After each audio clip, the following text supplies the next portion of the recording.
Welcome, ladies and gentlemen, to week number 12 of the 2018 USPBL season. My name is Rich Borland.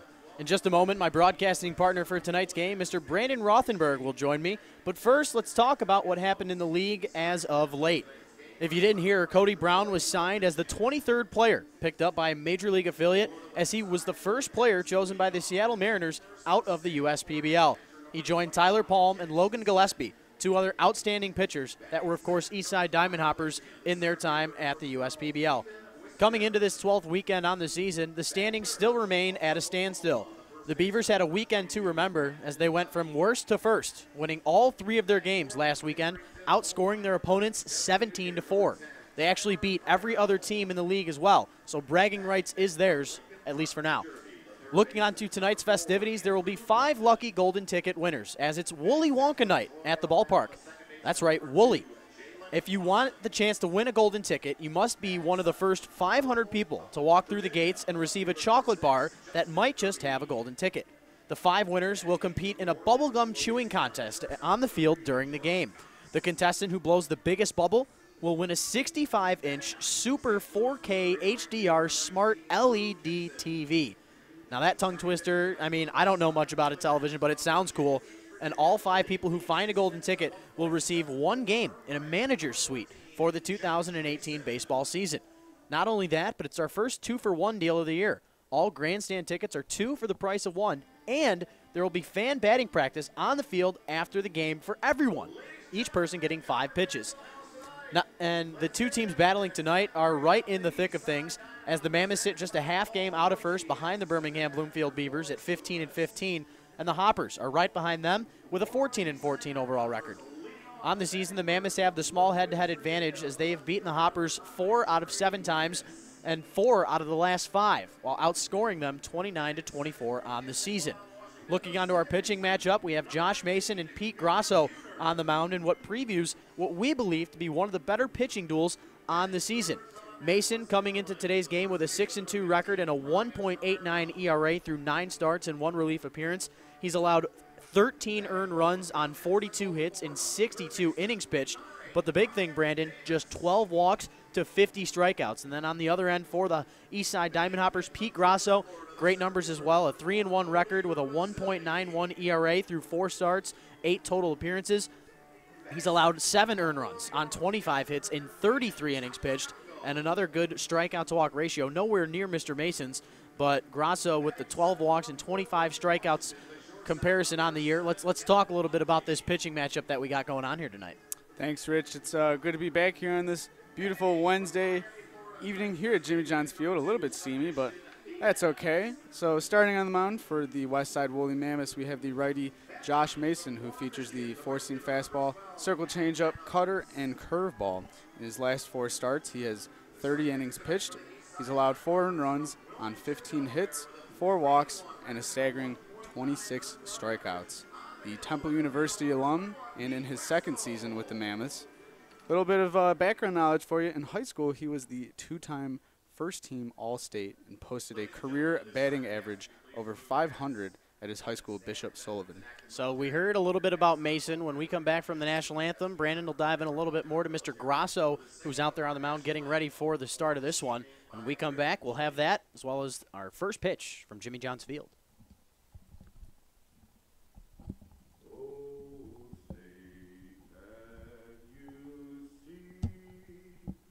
Stars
Well, there you have it, ladies and gentlemen. How about this, Mr. Dave Woolley, your national anthem singer on the day? We really can't write this stuff. But speaking of Woolies, as we were talking about the starting pitching matchup, you mentioned the stuff on Josh Mason, but transitioning into the Eastside Diamond Hoppers, let's hear a little bit about the man on the mound right there, the right-hander, number 21, Pete Grasso. So 5'11" Pete Grasso, the Salisbury University alum, features the two-seam fastball, four-seam fastball, changeup, slider, and cutter. Fun fact about Mr. Grasso, he's the highest ground ball rate in the entire league at nearly 60%.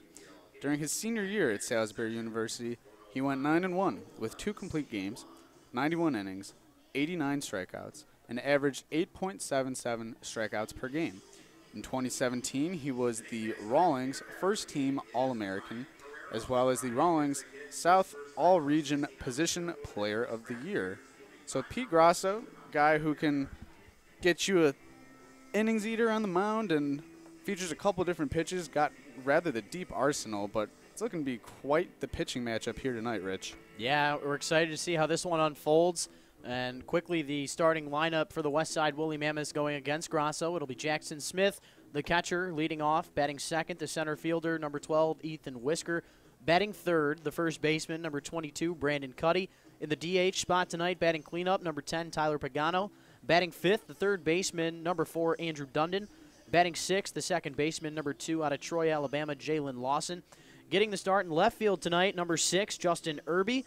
Batting eighth, the shortstop, number 3, Jordan Thomas. And rounding out this West Side lineup, the right fielder, number 19, Drew Kitson. So we mentioned how Grasso is out there on the hill. Let's talk a little bit about his defense that's lined up behind him as the catcher Lukongo tosses down to second, and we hear that good old play ball from Sandlot. Left to right in the outfield. In left, Trey Bridus. In center, Cody Rudisili. In right field, number 12, Pat Adams. From left to right in the infield dirt, at the hot corner, number 8, Brian Davis. Over at shortstop, the only Eastside Diamond Hopper to start all 30 games on the year, Mr. Kevin Watley. Not batting, but fielding over there at second base, the reigning USPBL Player of the Week, Gunnar Buhner. We'll tell you a little bit more about his offensive prowess as of late. And then over there at first base, Mr. Brian Pereira. I mentioned Lukongo doing the catching. Catches first pitch on the day. It is 7:02 p.m., and it is a beautiful 87 degrees in Utica. No rain in the forecast, so this one is going to be a beautiful night. Smith, meanwhile, with a beautiful count, starts off the day with looking at 2 straight that missed the zone, and that's something Pete Grasso certainly not used to. He's used to getting ahead of hitters, and that, of course, leading to outs as this ball grounded back up the middle. Mentioned how Pete Grasso has the highest ground ball rate in the entire USPBL coming into play today, but Jackson Smith, with a good hitter's count, takes one right back up the middle. And I'll tell you what, Jackson Smith didn't play in the game yesterday in the non-public game. Jake Barbie did the catching, but before last Thursday, Smith had an 8-game hitting streak on the line. He, of course, did not get it last Thursday, but right back with a new hitting streak is the catcher. You'd like to see that at the top of your lineup if you're Shane McCaddy. Right, and Jackson Smith taking the first strike of the game from Pete Grasso on the mound and riding that pitch into center field for the first hit of the game, first batter. Good sign here tonight for Jackson Smith and the Westside Woolly Mammoths. Even better sign for Josh Mason, as he will be making his, on the season, 10th start, but what we've seen from Josh Mason this year, it's uncanny. I mean, in his last 4 outings, he's got incredible numbers. 3 wins, 1 loss, but the 1 loss coming in that complete game performance where he allowed just 1 hit. And that, of course, was a home run to Chris Allen, a former player of the Utica Unicorns, and Cody Brown, the most recent player to get picked up out of this league through a complete game shutout. Great stuff we're seeing from a lot of these starting pitchers throughout the entire league. Meanwhile, on the 2-1 pitch, Whisker looking at ball 3. Nice try from Thomas Lukongo, the catcher, to try and backpick the runner Smith at first. But Smith, a catcher himself, of course, knowledgeable of that arm there from Lukongo. Whisker works the 3-1 count, and it is now a full count, as the count was 2-2. A little mix-up on the scoreboard. But now Whisker working a full count, and there's not enough stuff that we can say about this young man. Coming into the league, 35 hits, second behind Dan Ward of the Utica Unicorns. Whisker one of just 2 Mammoths to be a part of every single game for this Westside team. Him and Drew Kitson, the only 2 batters in this lineup to participate in all 30 games on the year. Whisker does have a 5-game hitting streak on the line. Went 1 for 5 in the game yesterday in the non-public game against those Corns, where he went 1 for 5 with a single and had a run scored. This ball chopped over there to that right side. Brian Pereira, the first baseman, taking it all on his own, but hitting it to that right side, he was able to get Smith over to second, and an unofficial sacrifice ground out there. Whisker doing his job to get the runner over, but I'm sure he wanted a little bit more than that.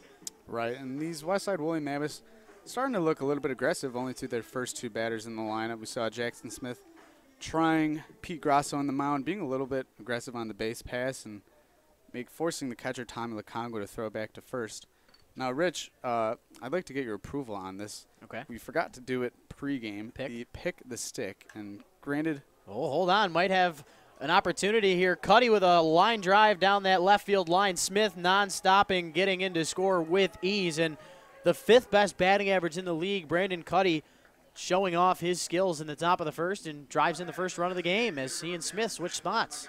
Yeah, that was a nice little piece of hitting there by Brandon Cuddy, who, believe it or not, was going to be my pick the stick. Of course he was. I'm not making that up. I was kind of doing my... You were trying to set that up there? No, I was not. I was doing a little bit of research kind of pregame just to see who I was going to go with for the pick the stick tonight. But if you're cool with it... You want to take it? I'll let you have it. All right.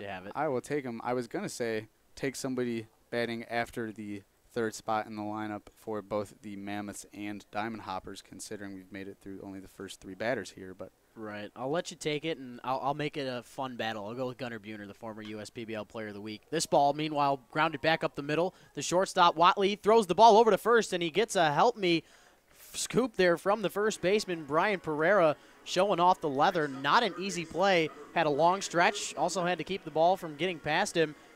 Allows the runner, Cuddy, to get to third base, of course, but the biggest out right there, retiring Mr. Pagano, and brings this to 2 outs in this top of the first inning. But there is that runner just 90 feet away from scoring in Brandon Cuddy, but a big out there to retire Pagano. And something I've noticed here, Rich, is that Andrew Dundon has moved up in the lineup. Yeah, he's been hitting well as of late. Does have 16 hits in the last 16 games, but no hit right there. This one popped up in foul territory, and we head to the home half of the first. Mammoths get a run on a couple of hits. You're watching the USPBL YouTube channel.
To the home half of the first we go. Rich Borland, Brandon Rothenberg with you. If you're just joining us, Westside Woolly Mammoths getting a run in the home or the top half of the first Smith leading the game off with a single back up the middle, and then a one-out RBI double down the left field line from Brandon Cuddy starts this game off. But back out onto the mound for start number 10 of the season, the right-hander, Mr. Josh Mason, starts off Trey Bridus with a ball and then hits the outside corner with a strike. The count even at 1-1. Bridus 9 for 37 to start the year, has a home run and 5 RBIs to his credit.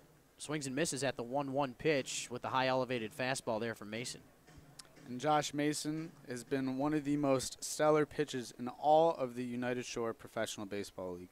Get this, Rich. His last 4 outings, 3 wins, 1 loss. That 1 loss was a 9-inning game in which he allowed just the 1 earned run and 5 hits while striking out 7 batters, which is extremely impressive as he gets Trey Bridus there on the strikeout. Right on cue.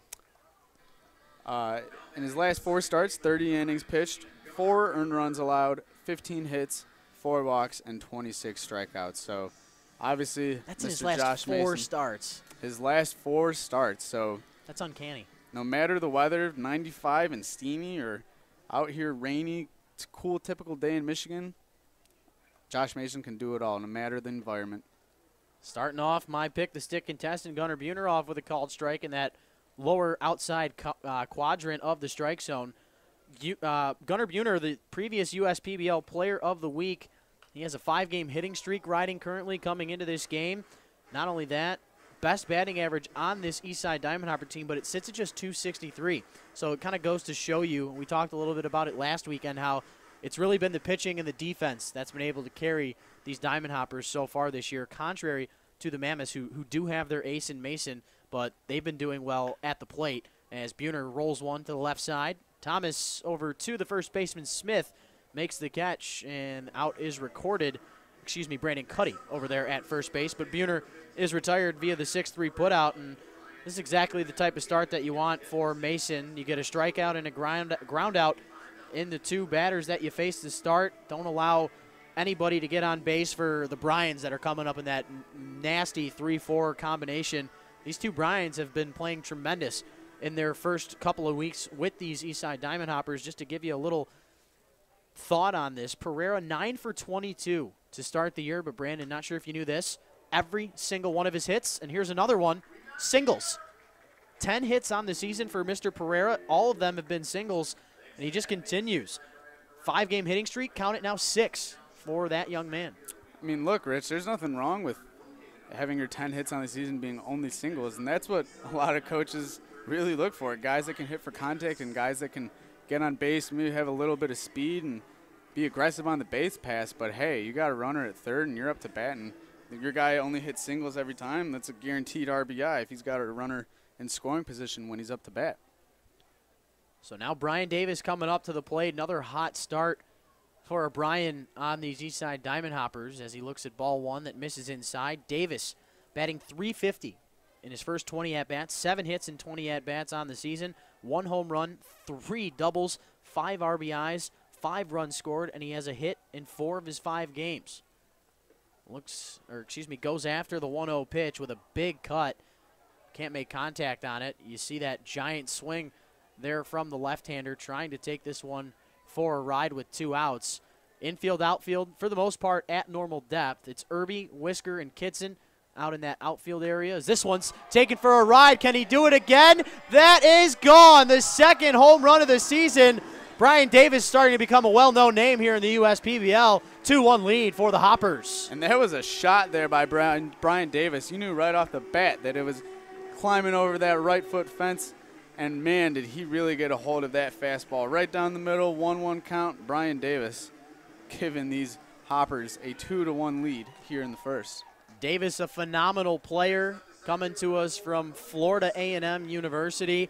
I mean, he has been an absolute stud since joining this Eastside Diamond Hopper team, and no one happier, of course, than Paul Nochi getting some help offensively from his starting lineup. And speaking of offensive help, Cody Rudisilli now standing in with 2 outs and nobody on.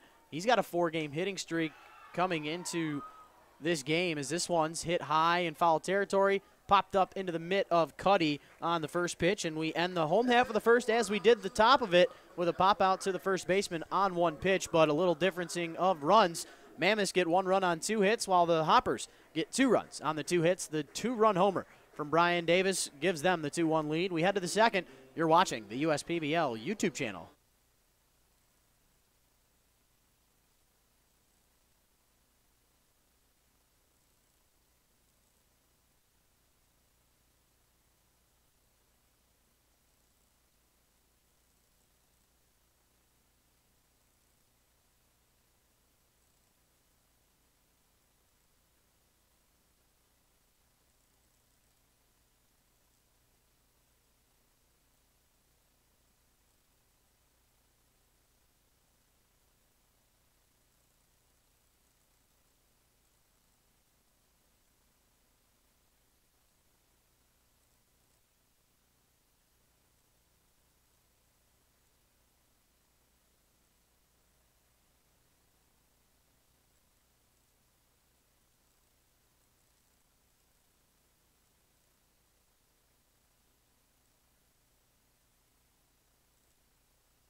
To the second inning we go, and off with a bang it starts. Jalen Lawson wasting no time. First pitch swinging back up the middle, exactly how these Mammoths started off the top half of the first inning. Same scenario as Jackson Smith. But we'll see if they can drive in Lawson and try and cut back into this lead where, if you're just joining us, Brian Davis, the cleanup hitter for these Eastside Diamond Hoppers, taking 1 for a ride out into that hill in right field, driving in himself as well as Brian Pereira, who singled with 2 outs. And it's all about that 2-out hitting, isn't it, Brandon? It is, and it's looking to be rather the hit parade here today. And the man up in the batter's box now, Mr. Justin Irby, only hitting 118 on the season, so you got to figure that he's due for a solid base hit here, Rich. Yeah, Irby just 2 of 17 on the season, a guy who doesn't play necessarily every day, but the beauty of the game, you go out there, see your name on the score sheet. It's a brand new day. You get plenty of opportunity here in this league, but on that 0-1 pitch, looked to be something off-speed from Grasso. Irby goes after it and quickly finds himself down in an 0-2 count. But Grasso not known to strike guys out. Mention how he has just 25 strikeouts coming into today's game on the 12 outings as the 0-2 pitch misses the zone outside. And with right-handed batters, we'll be seeing Lukongo try and backpick runners at first all day long with that open space. Grasso, meanwhile, comes set, gets the grip, gets the pitch. This one misses away, and Lukongo has to stick the arm out and keep it in front of him. The count evens up at 2-2. These Westside Woolly Mammoths taking no time off and being aggressive. Jalen Lawson over there at first playing pickle almost with the pitcher and catchers. That ball is foul, I think? Nope, just got away from Lukongo there. Irby thought about going around, but held off enough, and with it getting past Lukongo there, of course, a wild pitch. Lawson getting into scoring position, and a little bit of irregularity that we're seeing both from Grasso and Mason here tonight. Mason missing on that pitch to Davis, a guy that he had not really seen so far this year. Irby, meanwhile, on the payoff pitch, goes down swinging and missing. Nice job there to bounce back for Grasso, but still a ways to go if you want to keep this 1-run lead. And normally, I would say that you got a pretty easy slate coming up at this bottom half of the Westside lineup, but Jordan Thomas turning it around as of late. 1 for 2 in the game yesterday against the Unicorns in our non-public game. Had a single, a run scored, 2 walks, and a strikeout, but get a load of this, Brandon. He's got 10 hits in his last 12 games. and all of them have been for singles. So he's got 1 hit in 10 of his last 12 games. Takes a big cut at the off-speed pitch there from Grasso, but he's really turning it around offensively, and part of the reason why he's staying in this lineup day in and day out. And not only that, but he's got 7 stolen bases on the year, so he's got a little bit of speed, and with this hit streak that he's got going, obviously coach is going to keep him in the lineup. And, you know, oftentimes that bottom of the lineup 8-9 spot is often underlooked, but you got a guy like Jordan Thomas and Drew Kitson. That's a great back-to-back 8-9 spot in the lineup. Both those guys got some speed. Drew Kitson with a little bit more pop, but, I mean, to have 2 guys like that at the bottom of your order, it's a pretty good feeling. Yeah, Thomas getting 1 hit in every game except the 19th of July, dating back to July the 6th. Look at that. Ripped to the hot corner. Brian Davis doing a little bit of everything today, but what a heads-up base running move there from Jalen Lawson. You get the hard shot to the man at the hot corner, speed down the first base line, speed going to third.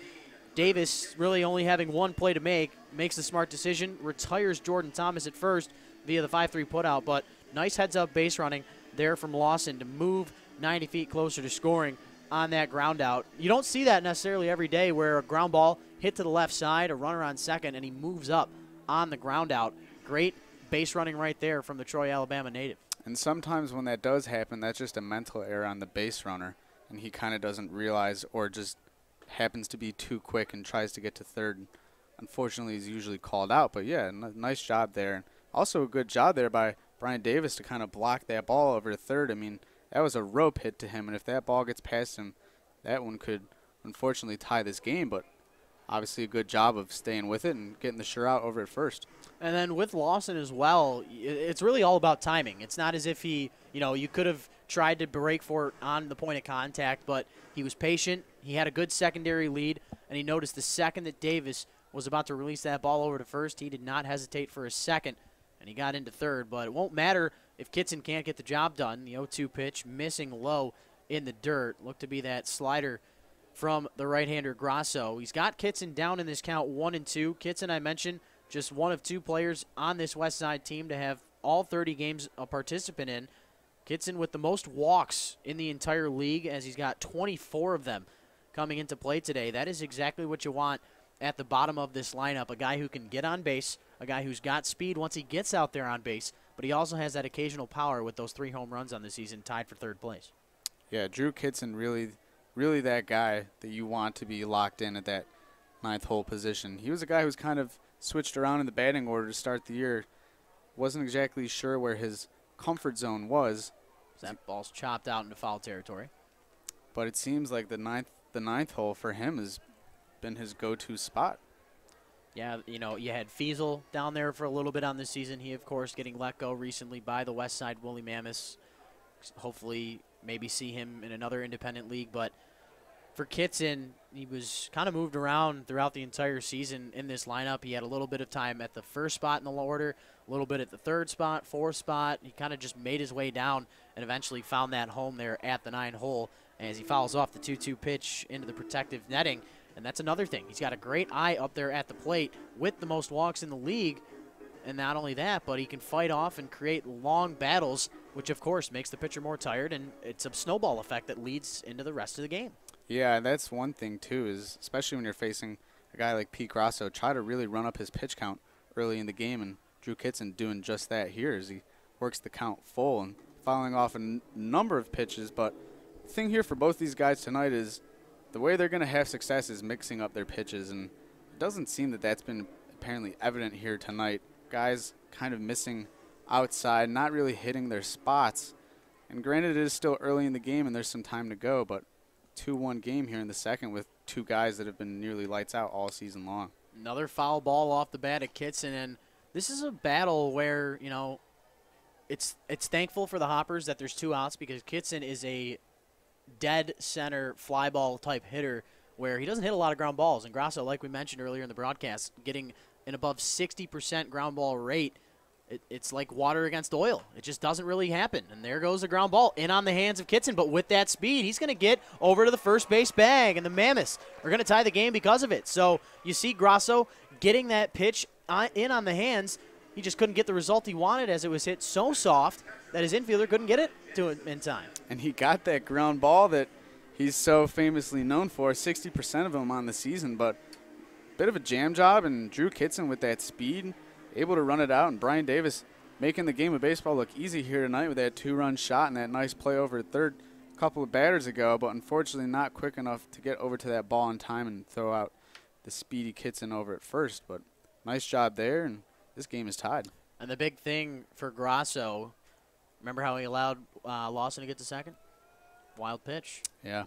That's crucial. If he doesn't allow that wild pitch, could have been a ground ball double play there from Mr. Davis at the hot corner, or he would have at least gotten Thomas out at first, and maybe Lawson would have been stuck at second base with that ground ball there. It'd be runners at first and third with 2 outs instead of a tie game here with just the runner on first as we head back to the top of this order. And there's a slow roller over to the right side. Buhner making the play and retiring the batter, but the Mammoths get another run and tie this game back up. We head to the home half of the second. We're all knotted up at 2 on Woolly Wonka Night at the ballpark. You're watching the USPBL YouTube channel.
To the home half of the second we go. Rich Borland and Brandon Rothenberg with you.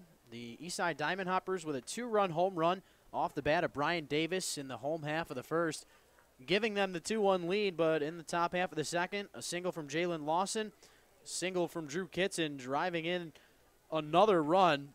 Thomas Lukongo leading the way for the Diamond Hoppers. Looks at 2 straight, and then on the third pitch, kind of tries to hold back, but can't enough. And the ball going down that first base foul line.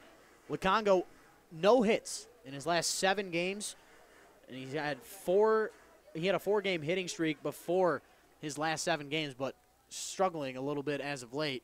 The 2-1 pitch to the 1-800-Hanson's player of the game looks at ball 3, and of course with that 1-800-Hanson's player of the game, if he does get a hit in the ball game, one lucky section will go home with $1 off of Dole Whip, and this ball looks like it will not go down for a base knock. This one out there to Kitson in right field. Lukongo retired on the fly out for out number 1. But a good at-bat. Worked count in your favor, 3-1. Took a pitch the other way. Did pretty much everything he could except keep it in the ball, or except take it out of the ballpark.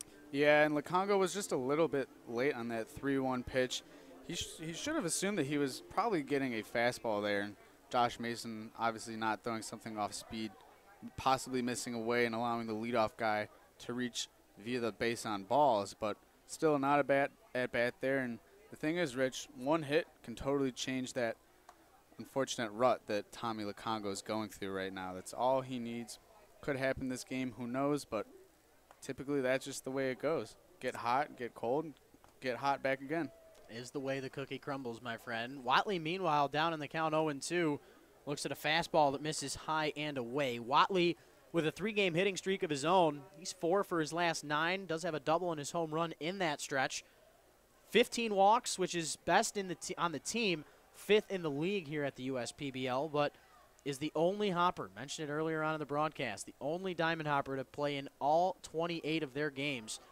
I mean, it's your bread and butter right here. He's been phenomenal out there at the shortstop position each and every game, between whether it's him and Gunnar Buhner or him and Sebastian Diaz at that second base position. He's been phenomenal with that glove all season long, and that average starting to get a little bit closer to where he wants it to be, hitting well as of late, but of course still below that 200 mark as he's 17 of 87 on the year. But with that 3-game hitting streak on the line, Watley trying his best to turn it around. Kevin Watley with a rather interesting resume. 2016, played 20 games at Wright State University, was the team captain and MVP as he unfortunately gets rung up there on a fastball just touching the outside corner, but he was the captain of the football and basketball team back in high school and hit .456 with 2 errors, so not a bad job there by Mr. Kevin Watley. Quite the sports resume, to put it.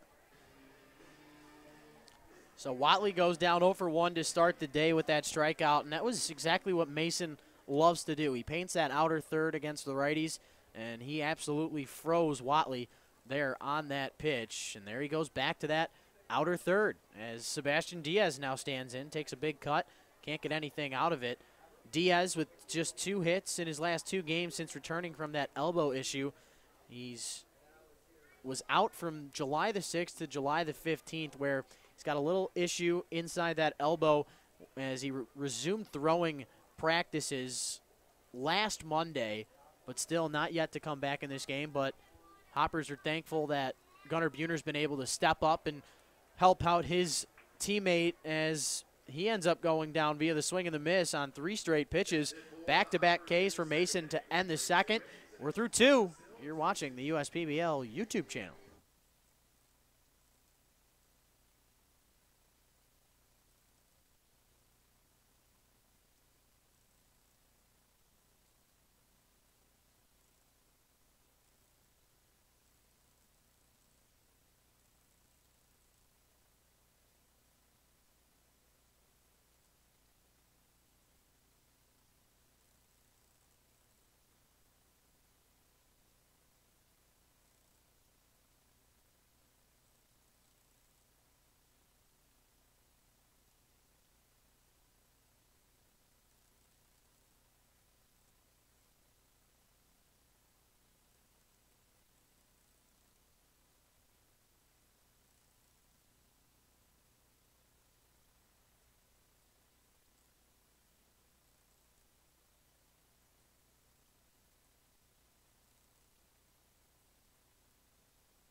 To the top of the third inning we go. Rich Borland and Brandon Rothenberg with you. It'll be Ethan Whisker, Brandon Cuddy, and Tyler Pagano. The 2, 3, 4 hitters due up for these Westside Woolly Mammoths. And Whisker, after looking at ball 1, chases after strike 1. Grasso back out there for his 3rd inning of work. 37 pitches through his first 2 frames, 24 of them 4 strikes.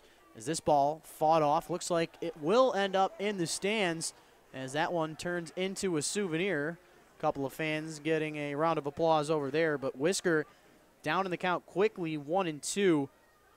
Whisker tied for second in the league with doubles, with 9 of them behind the Beavers' Jack Haranek. Whisker looking at ball 2. Whisker with the second most hits in the league behind Ward. That .307 batting average, good for 3rd in the league. He's got the 4th most at-bats overall. This one's chopped back up the middle. Watley can't get the in-between hop, and Whisker reaching base safely. See what they end up marking it, and in fact, it does go down in the books as a base knock. So a leadoff single for Whisker. That ball was roped off of that bat. Yeah, I think Whisker sort of had Pete Grasso figured out there. Grasso, his last 4 pitches, all outside. First 2 were breaking balls, and then he threw a fastball and a changeup. And Whisker was just a tad early on that changeup, but gets right under the glove of Watley and goes into center field for a nice base hit. So that is the 3rd leadoff single in as many innings for the Mammoths. Grasso in a little unfamiliar place on the season. As we mentioned, his last couple of outings stellar. He did lose in his last start 5 short days ago against the Birmingham Bloomfield Beavers, where he went 6 innings, only allowed 1 earned run on 4 hits, but did end up with the loss as he was just outpitched by Cam McKenzie. The 0-1 pitch, getting enough of the zone, evens the count up at 1-1. Brandon Cuddy with that RBI double back in the first that drove in Jackson Smith. Grasso will do his best to try and keep this one on the ground, and there it goes. Pereira over to second to get Whisker with the force, and then back to first it goes. A 3-6-3 double play, courtesy of Brian Pereira picking up his shortstop after that mental miscue. A Trico double play. We'll see you through, and we'll see you into this cleanup hitter, Mr. Tyler Pagano. Over 1 on the day with a ground out to Mr. Kevin Watley. Rich, you mentioned earlier in the broadcast that things like wild pitches and errors have really come into play in the league here, having a big effect. And another thing to throw on top of that is double plays. A lot of double plays within the last month or so turned, and it's really seemingly that they've really had quite the effect. I mean, it's got an effect on your team in general, but big-time double play there. Obviously, Grasso allowing the leadoff single, couple allowing the leadoff batters to start off the ending of the last couple of innings. But nice job there by the defense. First baseman Pereira over there, and now he's 0-2 count, 2 outs, feeling confident, ready to go. And that's the thing with Grasso. You get all these ground balls. If somebody does get allowed on base, it could quickly turn into a double play, and another ground out there, this one via the 5-3 putout. A unconventional 1-2-3 frame for the Hoppers, and Grasso loving what he's seeing here from his infielders. We head to the home half of the third. You're watching the USPBL YouTube channel.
To the home half of the third inning we go. Rich Borland and Brandon Rothenberg with you.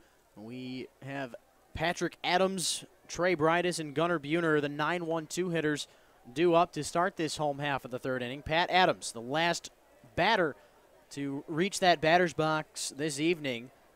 Adams with a 3-game hit streak on the line. He's got 4 hits, let's try that again. Hits in 4 out of his last 5 games. And in his last 5 games, he's 5 for 19. Pat Adams, the lefty from Detroit, Michigan, 2017 at Wayne State, played in 40 games, made 30 starts, those 40 games as he looks at a pitch inside. He hit .236 with 6 doubles, 1 triple, and 1 homer. Typically, he hit second in the lineup and posted a .333 on-base percentage and a .336 slugging percentage. So he's 6'2", 180, and knows what he's doing up there in the batter's box. Works that full count here against Mr. Josh Mason. Mason with the payoff pitch, getting just a piece of it was Adams. And Adams can quickly be a fan favorite here at Jimmy John's Field. Like you mentioned, coming to us right from Detroit, Michigan. Went to Warren D. LaSalle High School, went to Macomb Community College, played 2 years at junior college, and then went on, of course, to Wayne State. And now here at the USPBL, keeping his baseball talents in this great state of Michigan. But he'll start off this home half of the third inning as the Hoppers ended the second. Diaz ended that second inning with a K, and Adams starts off this third with it as well. And now we head back to the top of that order with Bridus, who was 0 for 1 with a K. While Josh Mason gave up that homer in the first inning to Brian Davis, he's looked extremely sharp ever since. Really able to get his pitches to where he'd like them to be and working that outside corner with both his fastball and off-speed pitches. So he's really raking up the strikeouts so far, and seems like he's kind of getting a little bit more comfortable and getting into his groove out there on the mound. The 0-1-2 Bridus gets enough of that outside corner at 79 miles an hour, and that's the thing with Mason. He pitches a quality start every single time he's out there on the mound. There's just that 1 or 2 scenarios or instances where he lets the ball get over that heart of the plate and hitters take full advantage of it. Mason on the 0-2 brings the high heat, and Bridus for the second time today goes down via the swing and the miss. That is counted strikeout number 5 on the day for Mason, as he will try and strike out the side here against my pick-the-stick contestant, Mr. Gunnar Buhner. Yeah, I guess it's not looking so good for me so far. I had that RBI single in the first with Brandon Cuddy as my pick-the-stick for tonight, but he did hit into that double play, fortunately, the last half of this inning. So got a thick chunk of the game left to go. And this one's taken for a ride out to left at the track. At the wall is Irby, and he can't make the catch. He was close to it, but Buhner getting the best of him, hitting it just far enough on a line, gets into second base, and all of a sudden, both of our pick-the-sticks with a double. Right, Rich. And there, Gunnar Buhner being very aggressive, swinging that first pitch fastball. Didn't want to have Mr. Josh Mason get ahead in the count, and looking up there to be aggressive. Sure enough, takes that first pitch fastball for a ride out to left field, just short of a home run, about 1.5 feet or so. And Justin Irby, unfortunately, unable to make the catch out there and left, but 2 outs. Nice piece of hitting there for these Diamond Hoppers. Yeah, Gunnar Buhner with great awareness up there at the plate. Mason at the moment with 38 pitches, 28 of them for strikes. Got a lot of those on the first pitch of these counts, and Gunnar Buhner taking notice of that. Speaking of that, Brian Pereira hit the high fly ball out to right field, and this one's going to leave the park. Brian Pereira with hit number 12 of the season, and this one, his first one that leaves the park. Pereira with a 2-run homer, second 2-run homer of the day for a guy named Brian on these Eastside Diamond Hoppers, and this one doubles up the Mammoths. It's 4-2. And these guys are coming out and swinging the bats early here against Mr. Josh Mason, who was looking sharp, striking out 5 batters so far, and only giving up just that single, double, and homer, but allowing another home run here, this time off the first pitch curveball, which was looking to be his best pitch here so far tonight. But fortunately for Mr. Josh Mason, he's given these Hoppers a 4-2 lead. Yeah, and that's the unfortunates of this game. When you do throw a lot of strikes, batters start to get a little aggressive and try to taking him for a ride. It was Pereira, and he got the best part of the piece of the bat on it and hit that one just past that right center field fence as Brian Davis on the 1-1 pitch tries to match Mr. Pereira. But Davis already on the night with that 2 RBI dinger in the first that drove in Pereira. Davis trying to keep this inning alive for the Hoppers with that 2-run lead. The 1-2 pitch missing a little inside or a little bit high as Davis works the count 2-2. But I'll tell you what, this new addition of Brian Pereira and Brian Davis back-to-back, accompanied by Gunnar Buhner in that 2-hole. It's looking like it's working so far for these Hoppers. Meanwhile, this ball caught in foul territory. Not sure if you saw it on the computer screen, but making the catch on the run, I promise he did, was Andrew Dundon. Makes that one on the run for the pop-out as we are through 3 innings at the ballpark. Hoppers with 2 2-run homers and take the 4-2 lead into the 4th. You're watching the USPBL YouTube channel.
To the 4th inning we go.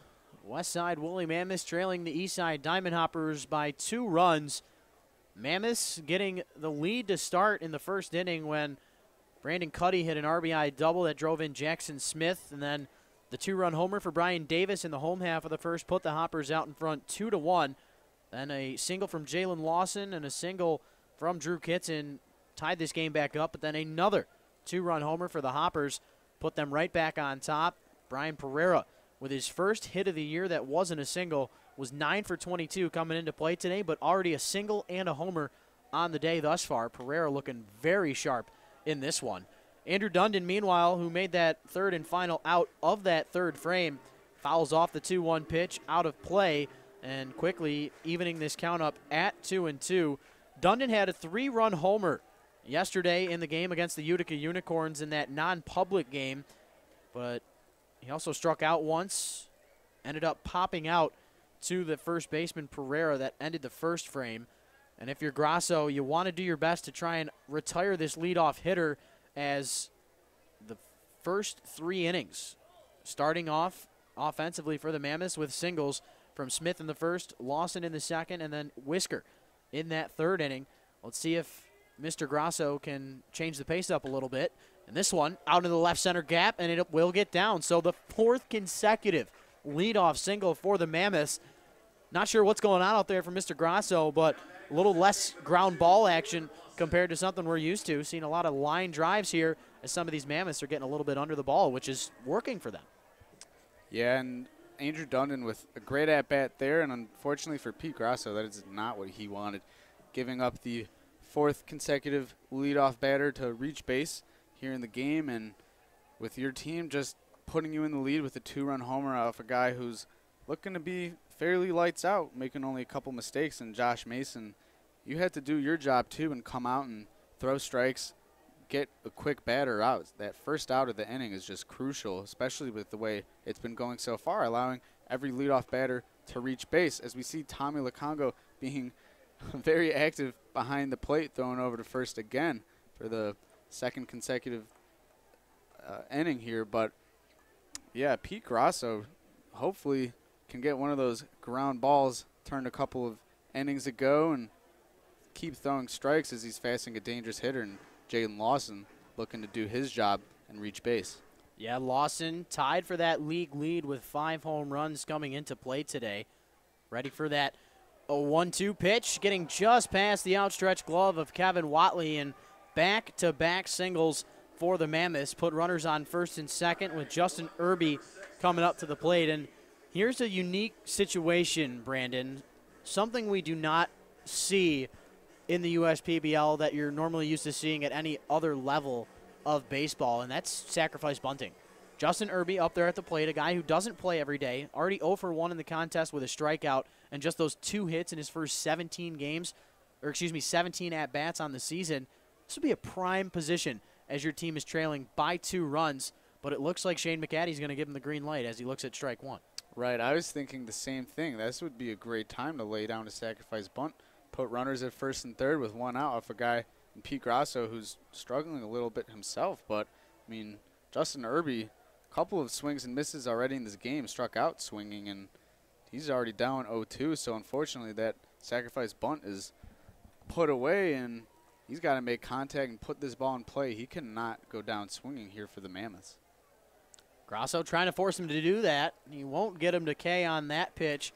77-mile-an-hour slider fouled off of that bat of Irby, and he stays alive at least for one more at-bat, does the Norfolk, Virginia native, as he's trying to get his 3rd hit of the season, and boy, would it be a big one. Yeah, this would be a huge confidence booster for Mr. Justin Irby, but unfortunately he's prone to striking out, and he's looking to do so here as that pitch is way outside. Pete Grasso struggling a little bit with his command. His counterpart, Mr. Josh Mason, was looking fairly sharp. A couple of those mistakes, giving up a couple homers and a double. But Pete Grasso, on the other hand, looking to hopefully improve his. This one, up the middle, chop. Buhner takes it the bag at second himself. The rifle to first, not in time. The speed from Irby allows him to reach base safely. Runners will be on the corners, but they do get the force out at second base. And with that hard ground ball to Buhner, totally understandable why he took it on his own. But you wonder if maybe he would have done the flip to Watley at second. They might have been able to get Irby, but definitely understand where Buhner was coming from there, as Lawson is retired via the 4 unassisted putout for out number 1. But Irby over there with that speed reaches on the fielder's choice. We'll see if he tries to take second, as Thomas stands in 0 for 1 on the day with that ground out to third, and way behind that 87-mile-an-hour pitch from Grasso was Thomas. I mentioned how Thomas has hits in 10 of his last 12 games. Trying to keep things going here is the man out of New Orleans, Louisiana. That outside slider misses, evens this count up at 1-1. You got Kitson up on deck 1 for 1 with a single, but a lot of speed out there on the base pass. If Thomas can put something in a gap, it'll easily be 2 runs and tie this game back up. So a big spot for Grasso. The 1-1, outside corner called strike at 88 miles an hour, and you got your count ahead of this batter. You got 5 pitches to work with. We've seen, for the most part, fastballs and sliders on the day for Mr. Grasso. He takes that deep breath, the kick, the push in the dirt. Lukongo lets it get past him, and there will not be a play at the plate. Dundon comes in to score on the wild pitch.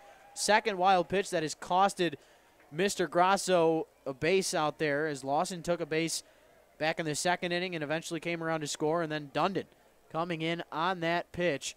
Getting, of course, over there to second base is Mr. Irby, and Thomas not even having to lift the bat off his shoulder. Run comes in. An opportunity to cut this lead even more and tie this one up with a base knock with Irby out there on second. The 2-2 pitch hit out there to left field. He was sitting on that slider, but it'll fall right into the glove of Trey Bridus on the line out, And Irby will have to retreat back to second.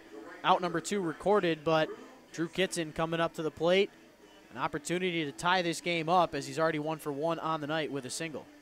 And the previous batter, Justin Irby, I was trying to say that Pete Grosso has really been struggling with his command tonight, and it's unfortunately cost him a couple of wild pitches, and one of those allowing a run to score, making this a 4-3 game. And now you're still in a little bit of danger, and you're not out of the inning. You got facing a dangerous batter in Drew Kitson, that 9th hole hitter, and the top of the lineup looming here on deck, only 2 outs. And unfortunately for Pete Grosso, who's been struggling to even get the first out of the inning, getting that final out here is just the equivalent of that struggle that he's had here. So he's got to do a good job and try to limit the damage, get Kitson out of the inning, go back into the dugout, take a quick breather, and hopefully have his team put up some more runs and increase this lead. Grosso with that 0-1 pitch. Kitson kind of tomahawking that one. It goes foul down that third baseline, but sort of the opposite of what we were expecting coming into tonight's game with Grosso and, of course, Mason on the mound. But we've already seen, 2 home runs for the Eastside Diamond Hoppers, and then the Mammoths getting a run in every inning except the third so far. Something that we weren't expecting from Grosso and Mason, but that's the beauty of the game. You can expect all you want. You can put up all the numbers you want, but in the end, it's still a game, and you still have to go out there and produce. As Kitson fouls off the 0-2 pitch into the protective netting. Count remains 0-2. And if you're Grosso here, I'd try and throw something maybe a little inside, try and jam Kitson, or throw something in the dirt that, deceptively starts in the zone and then drops out of it.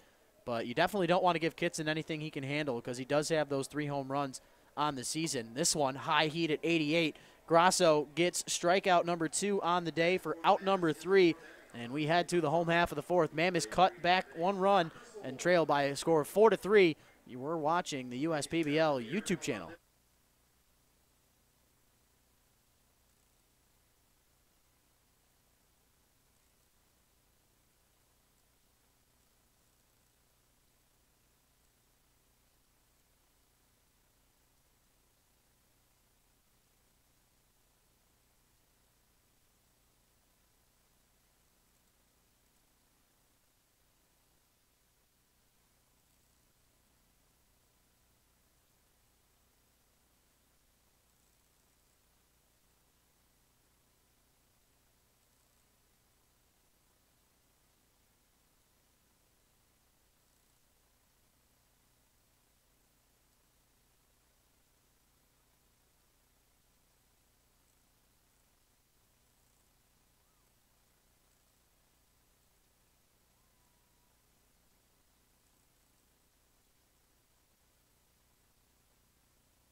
Welcome back, ladies and gentlemen. Rich Borland, Brandon Rothenberg with you. Cody Rudisilli, Thomas Lukongo, and Kevin Watley.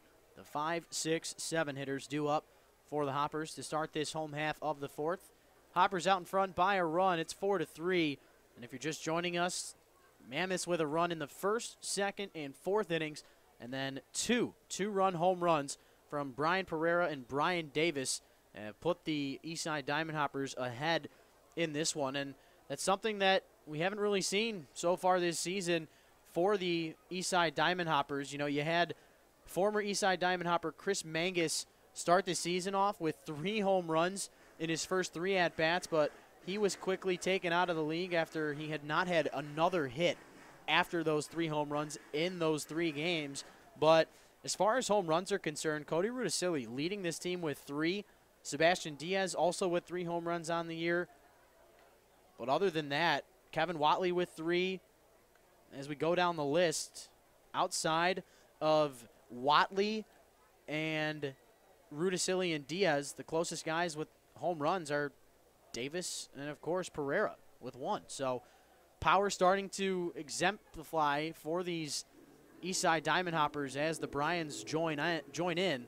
And as we say that, Rudisilli working that full count against Mason, who comes into this 4th inning with already 45 pitches, allowing those 2 home runs, but he does have 5 strikeouts compared to no walks. His command looking a little bit more sharp than his opponent, Mr. Pete Grasso. The payoff pitch to Rudisilli fouled off, and I know the results might not be there, and it looks like Grasso's taking a little bit longer to get to these hitters in this game compared to, throwing 1 or 2 pitches and getting that 60% ground ball rate. But Grasso does have 73 pitches in the first 4 frames, but 51 of them are for strikes. So he is throwing strikes. He's just not necessarily getting the balls to land where he wants them to. As Rudisilli pops one up, hits it right into where the Mammoths wanted it, and that was the glove of Jordan Thomas. The pop out to the shortstop.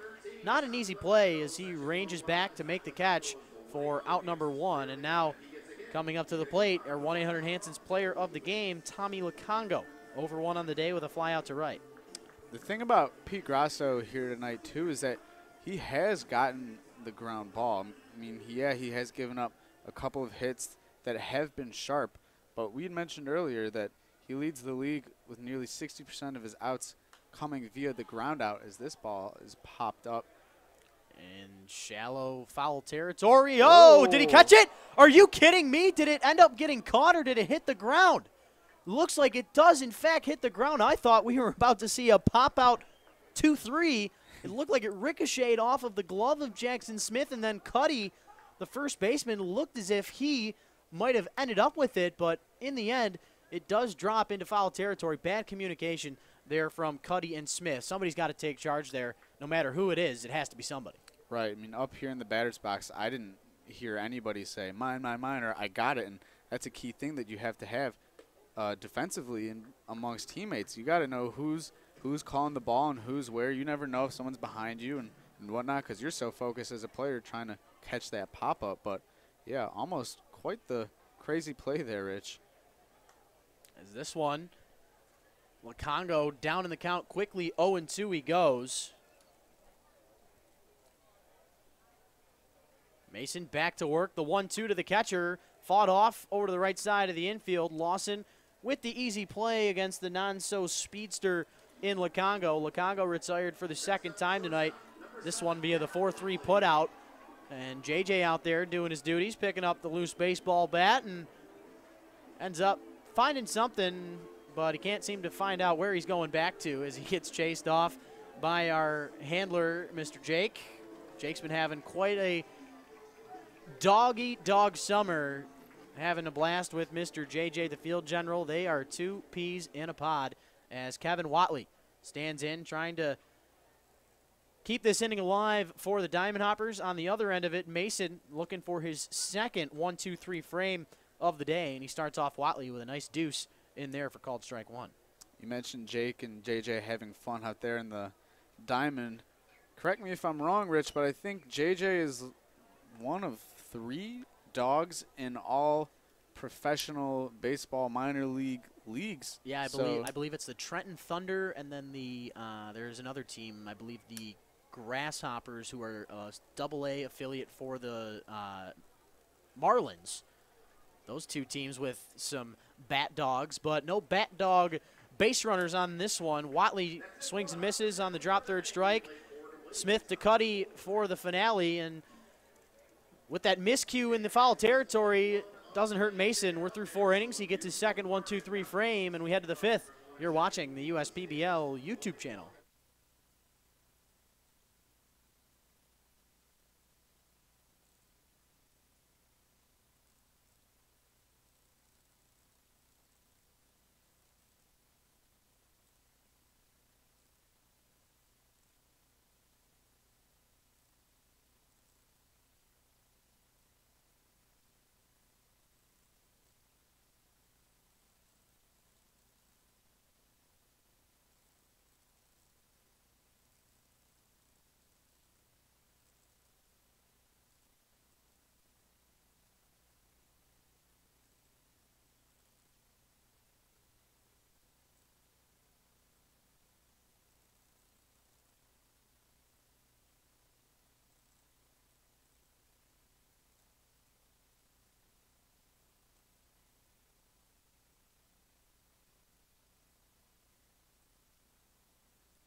We are through 4 innings at Jimmy John's Field. A hard hit ball back over that first base side, and a lot of trouble over there for Brian Pereira and Pete Grasso.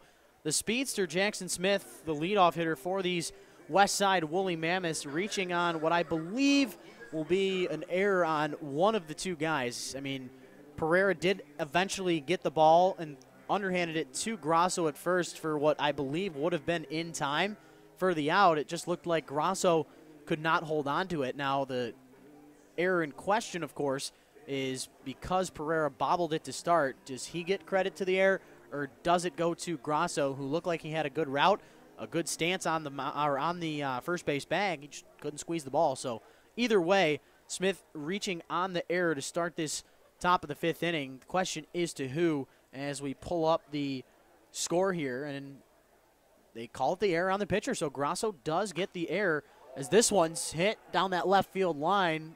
Good pop underneath it was Whisker, but kind of died as it got high in that elevated air. And first pitch swinging, Whisker goes down on the fly out to left field, but he does continue that hitting streak, which is now at 6, as he had that single to start off the 3rd inning. But with the runner on first and 1 out here, looking for some action here. Now, I didn't pick him just because we share the same name, but I did have a feeling that he would have himself quite the game here tonight. Did have that RBI single and did hit into a double play. But I want to talk about that error that we saw.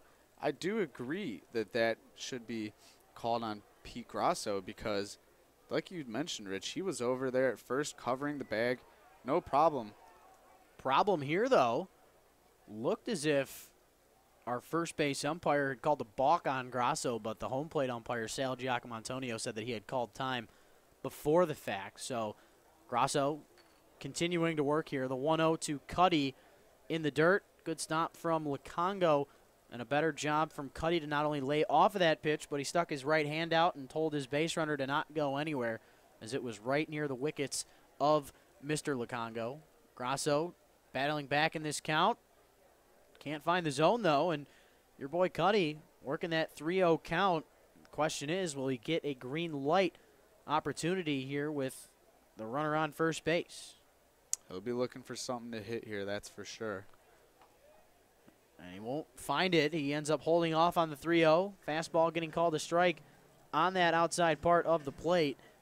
Trying to fight back in this count is Grasso. See if he can finish the job, maybe get an inning-ending double play, which he is very used to, and right on cue. Over to Buhner. The glove flip to Watley, the spin with the bare hand grab. My goodness, these Diamond Hopper middle infielders can do it all. We go to the home half of the 5th. The Hoppers showing off the glove work once again. We're through 4.5. Hoppers out in front by 1. You're watching the USPBL YouTube channel.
We are through 4.5 at Jimmy John's Field. To the home half of the fifth we go. Sebastian Diaz, Pat Adams, and Trey Bridus, the 8-9 one-hitters, due up for the Eastside Diamond Hoppers.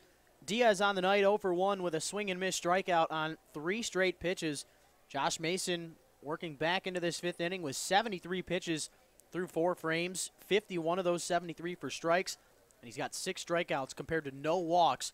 Efficient, but he has made a couple of those mistakes, allowing the pair of Bryans to take him yard for 2 RBI home runs as Diaz fouls off the 1-1 pitch and hits it into the netting. It's 1-2.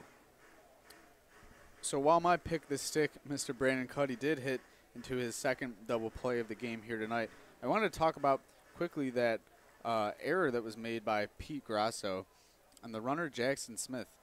When he hit that ball and made contact, it was up the first baseline, and I think he thought that it was a sure out because he didn't really hustle out of the batter's box. And guys are often told that no matter what happens, if it's hit in the air or on the ground, that you hustle out of the batter's box. And that was evident a couple nights ago in the major leagues.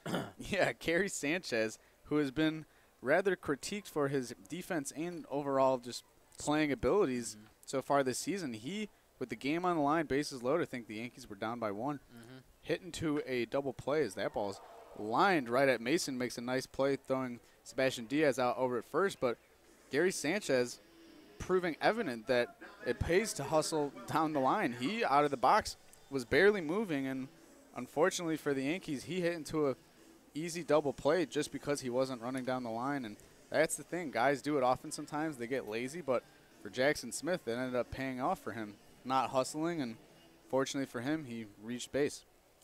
Yeah, I would say the marquee player that does not do that in this league, kind of the polar opposite effect of that, is a guy like Carter Grote, who not only has speed, but he uses it to his fullest, whether he hits a ground ball to first or hits a ball over the fence. Pat Adams, meanwhile, hitting a ground ball over to the right side of the infield. That one put out for out number 2. The 3-1 put out is recorded. Adams 0 for 2 on the day. A bang-bang play at first, though, and that's like we were mentioning. Charlie Hustle, you saw Adams with a good jump out of the box as he hit that one over off of that first base line. But a great job from Mason to turn from pitcher to fielder. He's made 2 very tough outs from a pitcher's perspective, and he'll look to get his 3rd inning of 1-2-3 base hard. So good stuff from Mason, who's got 52 strikes to just 18 balls coming into this pitch. The 0-2 to Bridus. Breaking ball hit out over there into left field. At the wall is Dundon, and this one's going to go off of that wall. Rounding first, heading for second is Bridus. We might have a play, ladies and gentlemen. Safe! Bridus with his first base knock of the day gets that double off of the wall, and boy, was it needed. 0 for 2 on the night with 2 strikeouts. Down in the count, 0-2, and he takes one for a ride. Just staying in the park, though, by about maybe 4 to 5 inches. Yeah, Justin Irby out there in left field playing that cream off the ball very well and making a strong throw. Almost getting Trey Bridus at second base, but he's doing his part out there. And Josh Mason looking strong here so far in this 5th inning of work. 4 2/3 inning of work, I should say. And looking to get the final out here and go back into the dugout for a couple more. But that pitch seems to get away from the catcher, Jackson Smith, and that allows the runner to reach third. Tough spot right there for Mason. Last thing you want to do is allow an unearned run to come in to score, or I should say an earned run, but not the way that you want runs to come in. You don't want to give your opponents runs. Of course, with the Hoppers already up in this game by a run, Gunnar Buhner on the day 1 for 2 with the double, the run scored, and the ground out. Works the count 1-0 to start this at-bat. And your pick the stick. This breaking ball missing low and away, so Buhner, a great hitter's count to start. Looks at a couple of breaking balls that missed the zone, and with that runner on third base in Bridus, Buhner only has to find a little shallow spot in the outfield. That'll give the Hoppers a 2-run lead. As this one in the dirt, maybe Mason's trying to stay away from Buhner, but last thing you want to do is allow Pereira and Davis to come up in this inning, whether it's with 2 runners on for Pereira or bases loaded for Davis, as Mason will try and fight back in this count, and instead he won't. That's walk number 1 of the day for the right-hander, and it comes on 4 straight pitches. Yeah, and it comes at a bad time, too. You got Brian Pereira and Brian Davis up to bat, both guys with two-run homers in this game. And unfortunately, like you'd said, this is his first walk of the game that Josh Mason has allowed, but kind of a key one and a key spot here. And here are these Eastside Diamond Hoppers looking to tackle on a couple more runs of their own. And you got a dangerous guy like Brian Pereira up. So Josh Mason, who's really used his fastball here tonight as his out pitch, tried there to Gunnar Buhner throwing a fastball, trying to hit the outside corner, but was just a little bit wide. And unfortunately for him, he gives up his first walk of the game. So a double and a walk after Mr. Mason gets back-to-back groundouts to start this 5th. See if he can escape the jam with runners on the corners. No easy feat with Pereira up at the plate, already singling and homering in this one as he dodges out of the way of that first pitch. Missing the zone inside is Mason. And, I mean, what more can you say? You got 2 runners on. You already got the 1-run lead, forcing Mason to throw more pitches, as I believe I saw Joel Sharon getting loose out there in the pen for the Mammoths, a guy who normally comes in late in the game and with a lead. Now, he is standing up out there in the bullpen, the only Mammoth to be standing up, but he's not necessarily getting loose out there. So I would imagine this is Mason's inning to finish, of course, and then I would be shocked to not see him at least come out for one more, pending, of course, the result of this 5th, as this one fouled off out of play, count going to 2-1 on our beer batter of the game. I mean, in his last 7 starts, Josh Mason has gone at least 6 innings pitched. So here tonight, that could be a different story depending on whether or not he can get out of this inning fairly quickly and have a good inning his next inning, excuse me. But yeah, he's been very efficient his last couple of starts, and unfortunately for him here tonight, a couple of mistakes has put him aside as that pitch misses up high, 3-1 on the count. And like you had mentioned, the 2 Bryans tonight being extremely dangerous. 3 hits combined between the 2 of them, and you got trouble lurking on deck. Nowhere to put Brian Pereira, and you got to make your best pitch of the night if you're Josh Mason. Count 3-1 on Pereira. If he loads him, it'll be for Brian Davis, who already has a 2 RBI homer on the day. But look at that. Mason looks like he will be getting out of this jam. Jalen Lawson, the second baseman, taking charge, and a gigantic exhale from Josh Mason. He gives the head nod to his catcher, Jackson Smith. Looks like they were on the same page, and they get the job done. Hoppers, meanwhile, strand 2 base runners in the 5th. We head to the 6th. You're watching the USPBL YouTube channel.